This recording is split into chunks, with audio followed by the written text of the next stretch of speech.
everyone, welcome back to my channel. My name's Nicole and this channel is all about health, wellness, and designing your dream life. So it's almost 5 o'clock in the afternoon and I am just feeling like a really big blob today. It's been a very blobby day.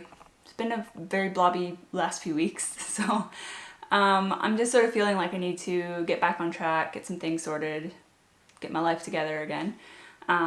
We've had some people come and visit us for the past few weeks, and then this past weekend we were in Melbourne for my partner's mother's birthday, and so it's just been a crazy few weeks and I just don't really feel like myself. I don't really feel like I'm moving in the direction towards my goals the way that I want to be, and I just want to sit down, come up with a better routine, and well, first of all I need to like reorganize my environment, because that if my environment is messed up then I feel like mentally, like I just can't focus. So I'm gonna start with that. I'm gonna put some things away from our travels and get that sorted, and then come up with a plan for the week. So today's Monday. Monday is my day off, which means that I kind of use this as like my Sunday. So starting tomorrow, Tuesday, which is kind of like my Monday, that's when I sort of start my week.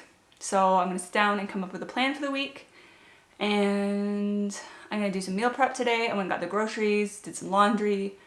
I've been really procrastinating filming these videos because I wasn't entirely sure where to even start. So that's the plan, that's where we're at.